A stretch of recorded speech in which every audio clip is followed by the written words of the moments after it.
નમસ્કાર વિદ્યાર્થી મિત્રો, નવા લેક્ચરની અંદર આપનું સ્વાગત છે। ધોરણ 12 સાયન્સના પ્રીવિયસના લેક્ચરની અંદર આપણે નવું ચેપ્ટર સ્ટાર્ટ કર્યું હતું, ચેપ્ટર નંબર 14 સેમિકન્ડક્ટર ઇલેક્ટ્રોનિક્સ, દ્રવ્યો, રચનાઓ અને સાદા પરિપથો। હવે જે 14.2નો ટોપિક છે કે વાહક, અવાહક અને અર્ધવાહકનું વર્ગીકરણ બેન ડાયાગ્રામ અનુસાર, એ આ વખતે ગુજરાત બોર્ડે જે 30% સિલેબસને દૂર કર્યો છે બોર્ડની એક્ઝામમાંથી, એની અંદર સમાવેશ છે। એની બોર્ડની અંદર આ ટોપિક નથી પૂછાવાનો, પરંતુ આ ટોપિક નીટ, JEE અને આની પછીના થિયરીઓમાં ઉપયોગ આવવાનો છે, એટલે આપણે સમજી લઈએ।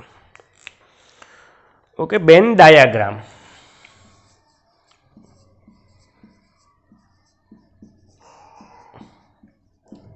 એની ઉર્જા સ્તરો, તો કે કોઈ પણ પરમાણુ હોય, એ પરમાણુનું સમગ્ર દળ કે સમગ્ર ધન વિદ્યુત ભાર એના નાના એવા વિસ્તારમાં કેન્દ્રિત હોય, ન્યુક્લિયસ, અને ઇલેક્ટ્રોન્સ છે એ જુદી જુદી કક્ષાઓમાં પરિભ્રમણ કરતા હોય છે। પરંતુ આ ઇલેક્ટ્રોન સામાન્ય પરિસ્થિતિમાં મુક્ત નથી હોતો, કારણ કે આ ઇલેક્ટ્રોન પણ આ ન્યુક્લિયસ કુલંબીય આકર્ષણ બળ લગાડે અને જકડી રાખે, યાની દરેક ઇલેક્ટ્રોનને પોતાની પાસે કંઈક ને કંઈક ઉર્જા હોય છે। પરંતુ જો સુવાહક હોય, ઘન પદાર્થનો સુવાહક હોય, તો સુવાહકની અંદર પરમાણુઓ નજીક હોય, એટલે ઇલેક્ટ્રોન છે એક ઉર્જા સ્તરમાંથી બીજા ઉર્જા સ્તરમાં સંક્રાંતિ કરે અને આ મુક્ત ઇલેક્ટ્રોન થાય અને વિદ્યુત વહનમાં ભાગ લે, યાની સુવાહકમાં વિદ્યુતનું વહન સહેલાઈથી થતું હોય। પરંતુ જો દરેકે દરેક ઇલેક્ટ્રોનની ઉર્જાઓ દર્શાવું, તો એ ઉર્જાઓને ઊભા સ્તર પર આડી રેખાઓ વડે દર્શાવવામાં આવે છે।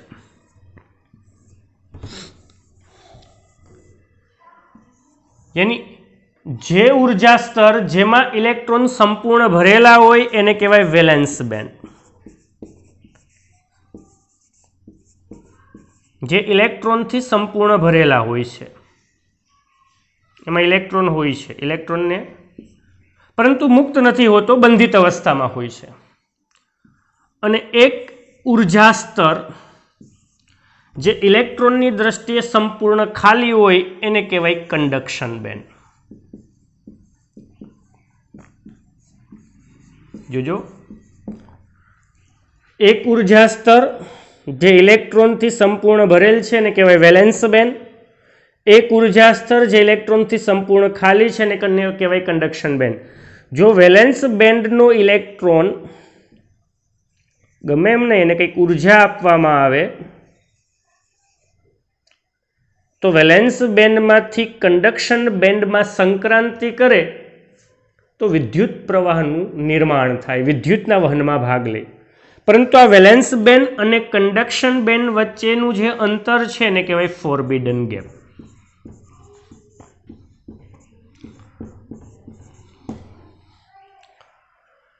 જેને EG વડે દર્શાવાય, ફોરબિડન ગેપ।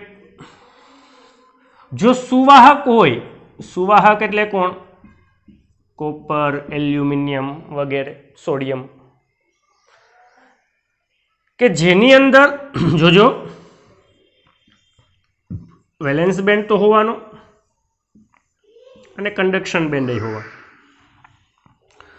જો કે હું સોડિયમનું ઉદાહરણ લઉં તો પરમાણુ ક્રમાંક 14, 2, 8, 1, તો એક પરમાણુમાં છેલ્લી કક્ષામાં એક ઇલેક્ટ્રોન, જો એવા n જેટલા સોડિયમ પરમાણુ હોય તો n જેટલા ઉર્જા સ્તરો ઇલેક્ટ્રોનથી સંપૂર્ણ ભરેલ હોય, n જેટલા ઉર્જા સ્તરો ઇલેક્ટ્રોનથી સંપૂર્ણ ભરેલ હોય એને શું કહેવાય? Valence band. અને આ જે n જેટલા ઉર્જા સ્તરો છે ઇલેક્ટ્રોનથી સંપૂર્ણ ખાલી છે એને કહેવાય કંડક્શન બેન્ડ। પરંતુ અહીંયા ફોરબિડન ગેપની પહોળાઈ સુવાહકની અંદર લગભગ 0 જેટલી હોય, યાની વેલેન્સ બેન્ડ અને કંડક્શન બેન્ડ ઓવરલેપ થયેલ હોય છે, એકબીજાના સ્તર ઉપર ચડી ગયેલ હોય છે, ઓવરલેપિંગ હોય છે, જેથી વેલેન્સ બેન્ડનો ઇલેક્ટ્રોન સહેલાઈથી સંક્રાંતિ કરીને કંડક્શન બેન્ડમાં વયો જાય। यानी खूब ज ओછી ऊर्जा 0 એટલે લગભગ ન જેવી ઊર્જાથી પણ વેલેન્સ બેન્ડનો ઇલેક્ટ્રોન કંડક્શન બેન્ડમાં સંક્રાંતિ કરે અને વિદ્યુતનું વહન થાય. એટલા માટે જ સુવાહકમાં વિદ્યુતનું વહન સહેલાઈથી થાય છે, જેમાં ફોરબિડન ગેપની પહોળાઈ લગભગ 0 ઇલેક્ટ્રોન વોલ્ટ હોય છે. બીજું કહું અવાહક, ડાયમંડ છે, પ્લાસ્ટિક છે, રબર, કોઈ પણ જેમાં ઇલેક્ટ્રોન તો હોય જ, બધા કોઈ પણ પદાર્થો પરમાણુ એમાં ઇલેક્ટ્રોન તો હોય, यानी एमाय वेलेंस बेंड तो होय ज, एमाय कंडक्शन बेंड तो होय ज,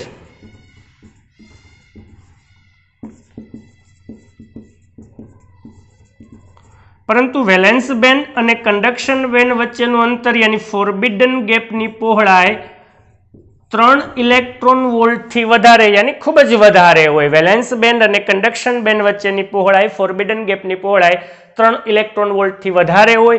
जेथी तमे गमे एटली ऊर्जा आपो वेलेंस बेंडनो इलेक्ट्रॉन कंडक्शन बेंडमां जवानो ज नथी अने जो न जाय तो विद्युतनुं वहन थाय नहीं, एटला माटे अवाहकमां विद्युतनुं वहन थतुं नथी.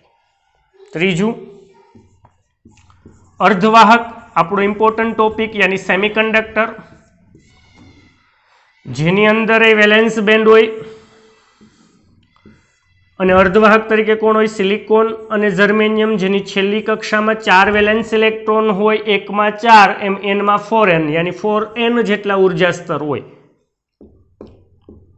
જેને વેલેન્સ બેન્ડ કહેવાય. અને 4n જેટલા ખાલી હોય એને કહેવાય કંડક્શન બેન્ડ. અને વેલેન્સ બેન્ડ અને કંડક્શન બેન્ડ વચ્ચેની જે પહોળાઈ છે ફોરબિડન ગેપની પહોળાઈ એ 3 ઇલેક્ટ્રોન વોલ્ટથી નાની હોય. અર્ધવાહકમાં વેલેન્સ બેન્ડ અને કંડક્શન બેન્ડ વચ્ચેનું અંતર ફોરબિડન ગેપની પહોળાઈ 3 ઇલેક્ટ્રોન વોલ્ટથી ઓછી હોય. यानी कि થોડીક વધારે જો ઉર્જા આપી દઉં વેલેન્સ બેન્ડના ઇલેક્ટ્રોનને તો એ કંડક્શન બેન્ડમાં સંક્રાંતિ કરે. હાવ સહેલાઈથી નથી કરતી અને એ અસંભવ નથી, કરી શકે જો વેલેન્સ બેન્ડના ઇલેક્ટ્રોનને ફોરબિડન ગેપની પહોળાઈ કરતા વધારે, સિલિકોનને કેટલી, જર્મેનિયમને કેટલી, હમણાં કહું છું, તો એ અર્ધવાહક તરીકે વર્તે છે. ઓકે, જસ્ટ આટલું નોટ ડાઉન કરી નાખજો.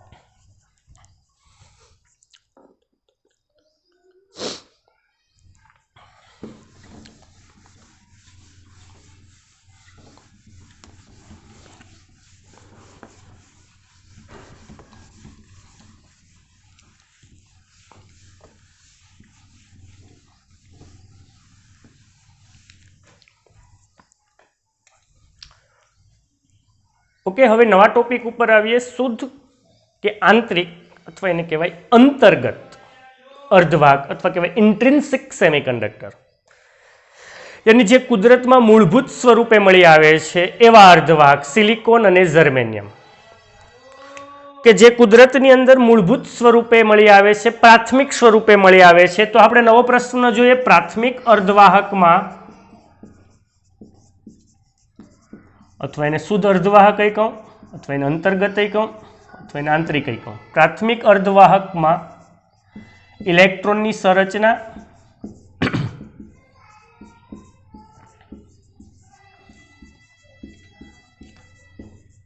अने डायमंड स्फटिकमय बंधारण समजावो.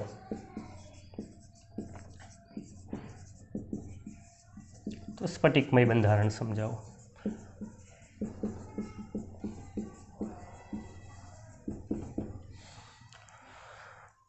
तो कि सिलिकॉन अने जर्मेनियम, तो कार्बन है, सिलिकॉन है, जर्मेनियम है, घणा, पण आपणे बे मूलभूत सिलिकॉन अने जर्मेनियम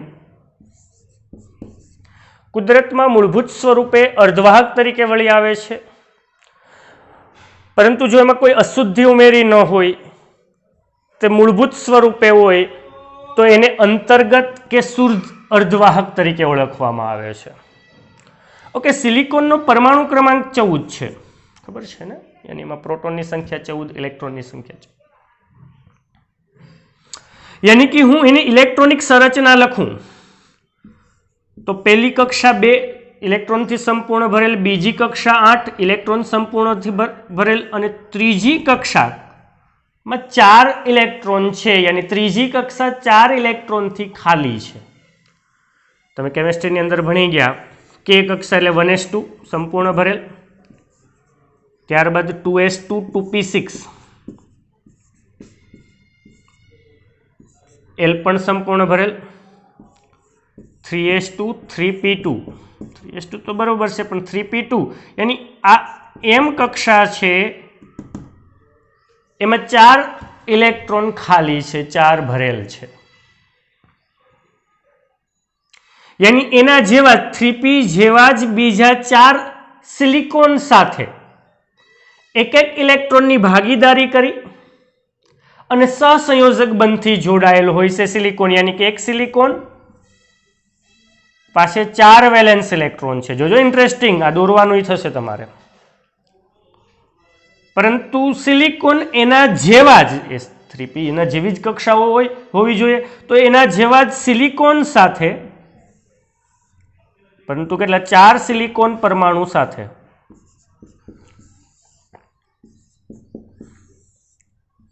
એક એક ઇલેક્ટ્રોનની ભાગીદારી કરી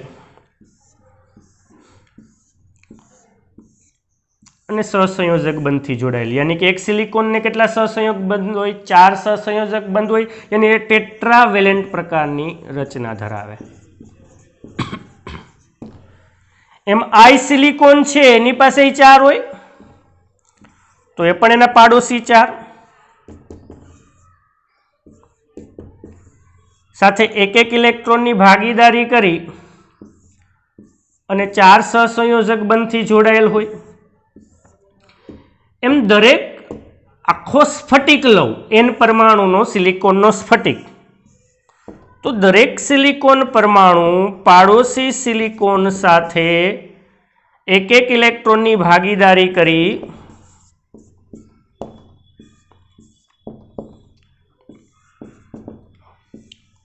અને ટેટ્રાવેલેન્ટ પ્રકારનું સ્ફટિકમય બંધારણ ધરાવે છે, યાની ડાયમંડ પ્રકારનું સ્ફટિકમય બંધારણ ધરાવે છે. સપોઝ કે ડાયમંડ સ્ફટિકમય બંધારણ દોરું તો આ સિલિકોન છે, એના પાડોશી 4 સિલિકોન સાથે સંયોજક બંધથી જોડાયેલ હોય. એમ આ સિલિકોન છે એની સાથે 4 સિલિકોન સાથે સહસંયોજક બંધથી જોડાયેલ હોય અને આ રીતે એક પ્રકારનું ડાયમંડ સ્ફટિકમય બંધારણ ધરાવે છે. ત્રિપરિમાણમાં આવું બંધારણ સતત અને સતત આગળ વધતું હોય સિલિકોનના સ્ફટિક માટે. ઓકે, ફરીથી સિલિકોન અને જર્મેનિયમ એ કુદરતમાં મૂળભૂત સ્વરૂપે જ અર્ધવાહક તરીકે મળી આવે છે, માટે એને શુદ્ધ કે આંતરિક કે ઇન્ટ્રિન્સિક સેમિકન્ડક્ટર તરીકે ઓળખવામાં આવે છે. તો કે સિલિકોનનો પરમાણુ ક્રમાંક 14 2 8 4 યાની કે 1s2 2s2 2p6 3s2 3p2 પ્રકારની ઇલેક્ટ્રોનિક સંરચના ધરાવે. યાદ રાખવાની છે, કેમિસ્ટ્રીમાં તમને ભણી ગયા છો. એની કે સંપૂર્ણ ભરેલ, L સંપૂર્ણ ભરેલ, પણ એમમાં 4 વેલેન્સ ઇલેક્ટ્રોન, યાની 3p જેવી જ કક્ષાઓ ધરાવતા પાડોશી સિલિકોન પરમાણુ સાથે એક સિલિકોન 4 ઇલેક્ટ્રોનની ભાગીદારીથી 4 સહસંયોજક બંધથી જોડાયેલ હોય, ટેટ્રાવેલેન્ટ છે અને 4 સહસંયોજક બંધ. તો બધા જ સિલિકોન પાડોશી સિલિકોન સાથે આ પ્રકારના સહસંયોજક બંધથી જોડાય અને ડાયમંડ પ્રકારનું સ્ફટિકમય બંધારણ ધરાવતું હોય છે. હવે જર્મેનિયમનું ભણીએ. આ નોટ ડાઉન કરી નાખજો કે જર્મેનિયમનો પરમાણુ ક્રમાંક કેટલો છે? 32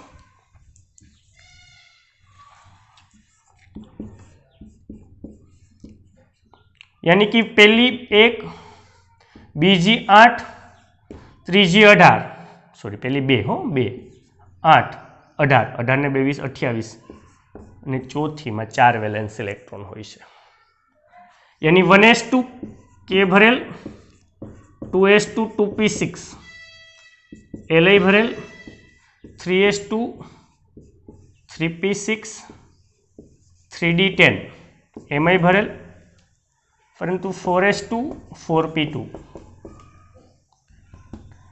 n 4 વેલેન્સ ઇલેક્ટ્રોન, 4 ઇલેક્ટ્રોન ખાલી હોય છે. तो अहीं जर्मेनियम पास 4 वेलेंस इलेक्ट्रॉन, तो जर्मेनियम पाड़ोशी जर्मेनियम साथे, पाड़ोशी 4 जर्मेनियम साथे एक एक इलेक्ट्रॉन की भागीदारी करी અને 4 સહસંયોજક બંધથી જોડાયેલ હોય છે। આમ સ્ફટિકનો દરેક જર્મેનિયમ પાડોશી જર્મેનિયમ સાથે, સ્ફટિકનો દરેક જર્મેનિયમ પાડોશી જર્મેનિયમ સાથે એક એક ઇલેક્ટ્રોનની ભાગીદારી કરી અને સહસંયોજક બંધથી જોડાયેલ હોય, એ પણ ટેટ્રાવેલેન્ટ છે અને ડાયમંડ પ્રકારનું સ્ફટિકમય બંધારણ ધરાવતો હોય છે। तो आ सिलिकॉन और जर्मेनियम शुद्ध के आंतरिक अर्धवाहक इलेक्ट्रॉनिक संरचना और स्फटिकमय बंधारण नोट डाउन करी नाखजो।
ओके, नवो इम्पोर्टंट टॉपिक अर्धवाहक में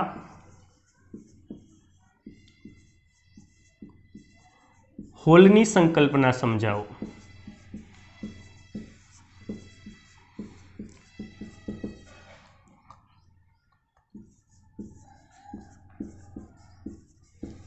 तो आज होल है ए शब्द थी तमे अजाण्या नथी। मैं त्रीजा चेप्टर ની અંદર તમને ત્યારે કીધું હતું કે अर्धवाहकમાં વિદ્યુતનું વહન મુક્ત ઇલેક્ટ્રોન અને હોલ બંનેના કારણે થાય છે। તો એ હોલ શું છે એ હવે આપણે સમજીએ। તો કે સિલિકોન કે જર્મેનિયમનું સ્ફટિક લો, કોઈ પણનું લઈ શકો, આપણે સિલિકોનનો લઈએ તો સિલિકોનનો સ્ફટિક જેમાં n જેટલા સિલિકોનના પરમાણુ છે। તો સિલિકોન પાસે 4 વેલેન્સ ઇલેક્ટ્રોન, પાડોશી 4 સિલિકોન સાથે એક એક ઇલેક્ટ્રોનની ભાગીદારી કરી 4 સહસંયોજક બંધ બનાવે। એમ સ્ફટિકનો દરેક સિલિકોન પાડોશી સિલિકોન સાથે એક એક ઇલેક્ટ્રોનની ભાગીદારી કરી અને ડાયમંડ પ્રકારનું સ્ફટિકમય બંધારણ ધરાવતો હોય છે।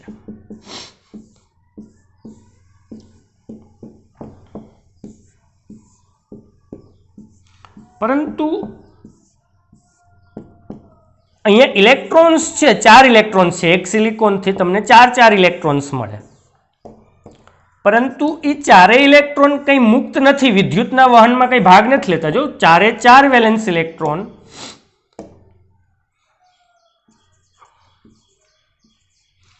यानी कि स्फटिकनी अंदर रहेलो दरेक इलेक्ट्रॉन बंधित अवस्था में है, कोई मुक्त नहीं, कोई विद्युतना वहन में भाग नहीं लेतो। यानी 0 केल्विन तापमाने आ सिलिकॉन के जर्मेनियम कोई पण होय ए 0 केल्विन तापमाने अवाहक तरीके वर्ते छे, कारण के तमामे तमाम इलेक्ट्रॉन बंधित अवस्था में है, कोई विद्युतना वहन में भाग नहीं लेतो, माटे अवाहक तरीके वर्ते छे। यानी एमसीक्यू में क्यारेक पूछाय कि 0 केल्विन तापमाने सिलिकॉन और जर्मेनियम खाली जग्या तरीके वर्ते छे, सुवाहक, अवाहक के अर्धवाहक, तो तमे अर्धवाहक नहीं लगता, कारण के 0 केल्विन तापमाने ए तो होय हजी अवाहक ज, कारण के कोई इलेक्ट्रॉन भाग नहीं लेतो। यानी हूँ सिंपली बेन डायग्राम अनुसार कहूँ तो आ वेलेंस बेन, आ कंडक्शन बेन, વેલેન્સ બેન્ડમાં 4 ઇલેક્ટ્રોન છે, પરંતુ વેલેન્સ બેન્ડના ઇલેક્ટ્રોન 0 કેલ્વિન તાપમાન એની પાસે કંઈ ઉર્જા નથી હોતી, એની અહીંયા જ રહે, એ કંડક્શન બેન્ડમાં જવાના નથી, એટલા માટે વિદ્યુતનું વહન થશે નહીં, યાની 0 કેલ્વિન તાપમાને તે અવાહક તરીકે વર્તે છે. પરંતુ જો તાપમાન વધારવામાં આવે, ઓરડાનું તાપમાન 300 કેલ્વિન, ઓરડાના તાપમાને 300 કેલ્વિન તાપમાને, તો આ ઓરડાનું તાપમાન કરવામાં આવે તો દરેક સિલિકોન છે એની ઉર્જામાં વધારો થાય, એના દોલનમાં વધારો થાય, એના કંપવિસ્તારમાં વધારો થાય. તો આ દોલનના કારણે, આ તાપમાનના કારણે એ ઉર્જા મેળવવાના લીધે એના સહસંયોજક બંધમાં ભંગાણ સર્જાય, તૂટે છે, અને આ જે ઇલેક્ટ્રોન છે એ બંધિત હતો એ ઇલેક્ટ્રોન હવે મુક્ત થાય છે. અને જ્યાંથી ઇલેક્ટ્રોન મુક્ત થાય ત્યાં એક ખાલી જગ્યાની રચના કરે છે, કારણ કે ત્યાંથી ઇલેક્ટ્રોન વહી આવ્યો તો ત્યાં એક ખાલી જગ્યાની રચના કરે છે. એ જે ખાલી જગ્યા છે એ પણ ઇલેક્ટ્રોન આકર્ષવાની વૃત્તિ ધરાવે, યાની કે ધન વિદ્યુત ભારની જેમ વર્તે છે. આ જે ખાલી જગ્યા છે, આ જે છિદ્ર છે, એ બીજું કોઈ નહીં પરંતુ એ છે હોલ. એની ઓરડાના તાપમાને સહસંયોજક બંધમાં ભંગાણ સર્જાય, ઇલેક્ટ્રોન મુક્ત થાય. જ્યાંથી ઇલેક્ટ્રોન મુક્ત થાય ત્યાં ખાલી જગ્યા રચાય. એ ખાલી જગ્યા જે ઇલેક્ટ્રોન આકર્ષવાની વૃત્તિ ધરાવે એને કહેવાય છે હોલ. યાની અહીંયા વિદ્યુતનું વહન, હજી તાપમાન વધે, બીજી જગ્યાએ ભંગાણ સર્જાય, ઇલેક્ટ્રોન મુક્ત થાય, હોલની રચના થાય, બીજો ઇલેક્ટ્રોન આ હોલમાં પુરાઈ જાય, ત્યાં ફરીથી નવા હોલની રચના થાય. યાની કે અર્ધવાહકની અંદર વિદ્યુતનું વહન માત્ર મુક્ત ઇલેક્ટ્રોન નહીં, મુક્ત ઇલેક્ટ્રોન અને હોલ બંનેના કારણે થાય છે. આપણે ભણશું. યાની કે જો તાપમાન મળે તો આ તાપમાન મળવાના કારણે, ઉર્જા મેળવવાના કારણે વેલેન્સ બેન્ડનો ઇલેક્ટ્રોન ક્યાં જાય? કંડક્શન બેન્ડમાં જાય. જ્યાંથી ગયો ત્યાં હોલની રચના કરતો જાય. હા, જો સિલિકોનનો સ્ફટિક હશે, સિલિકોન અર્ધવાહકનો સ્ફટિક હશે, તો કેટલી ઉર્જા આપવી પડે ખબર? 1.1 ઇલેક્ટ્રોન વોલ્ટ. જો જર્મેનિયમનો સ્ફટિક હશે તો આને કેટલી ઉર્જા આપવી પડે ખબર? 0.7 ઇલેક્ટ્રોન વોલ્ટ.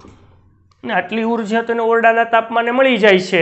યાની કે ઓરડાના તાપમાને સિલિકોન અને જર્મેનિયમ અર્ધવાહક તરીકે વર્તે છે. રેડી? અર્ધવાહક તરીકે વર્તે છે. તો મોસ્ટ ઇમ્પોર્ટન્ટ છે હોલ શું છે? હોલ જાણે કે ધન વિદ્યુત ભારની જેમ વર્તે, ઇલેક્ટ્રોન આકર્ષવાની વૃત્તિ ધરાવે છે. અને અર્ધવાહકમાં વિદ્યુતનું વહન માત્ર મુક્ત ઇલેક્ટ્રોન નહીં પરંતુ મુક્ત ઇલેક્ટ્રોન અને હોલ બંનેના કારણે થાય છે. ઓકે, આટલું નોટ ડાઉન કરી નાખજો.